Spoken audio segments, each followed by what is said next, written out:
precisamente hablando del Jurado Nacional de Elecciones, la Comisión Interamericana de Derechos Humanos ha solicitado medidas ante amenazas de muerte y riesgo extremo, así lo ha calificado, riesgo extremo de Jorge Salas Arenas, presidente del Jurado Nacional de Elecciones. Así vamos a darle lectura a continuación, Pedro, ese comunicado que dice en particular: la Comisión solicita a la Corte que requiera al Estado peruano adoptar las medidas adecuadas para proteger eficazmente los derechos a la vida e integridad personal de Jorge Luis Salas Arenas, juez supremo, quien actualmente ejerce funciones como presidente del Jurado Nacional de Elecciones, incluyendo a los integrantes de su núcleo familiar debidamente identificados. Este documento de la Comisión Interamericana también sostiene que deben adoptar las medidas necesarias para abordar el patrón de causas generadoras del riesgo del juez Jorge Luis Salas Arenas en su calidad de presidente del Jurado Nacional de Elecciones. Y mantener las medidas de protección que han venido siendo adoptadas en atención del principio de concertación con la representación y el propuesto beneficiario.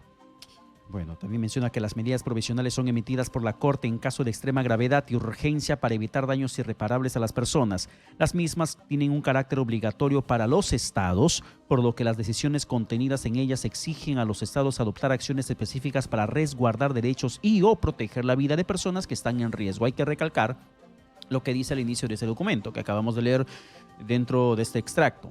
Es la Comisión Interamericana de Derechos Humanos, que es la que está pidiendo a la Corte Interamericana de Derechos Humanos que disponga al Estado peruano que proteja la vida del titular del Jurado Nacional de Elecciones. Y es que recordemos que la movilización se está desarrollando frente al Jurado Nacional de Elecciones y ya hace algunas semanas había recibido amenaza de muerte de este grupo denominado Los Combatientes, que son una vertiente de la resistencia, que es un grupo articulado que lo único que hace es fomentar el odio y cometen delitos, porque la amenaza hacia la integridad de una persona es un delito. Claro, incluso Naciones Unidas se había pronunciado a inicios de este mes, Katiuska.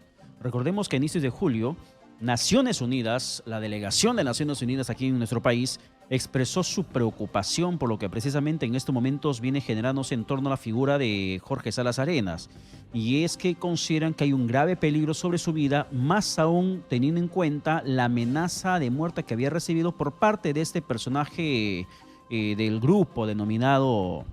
¿cómo se llaman? Los Combatientes. Los Combatientes. Que es una facción de la resistencia. Claro, son integrantes de la resistencia. Y es que están pidiendo esta protección para que se pueda garantizar la integridad física y la vida también del titular del Jurado Nacional de Elecciones.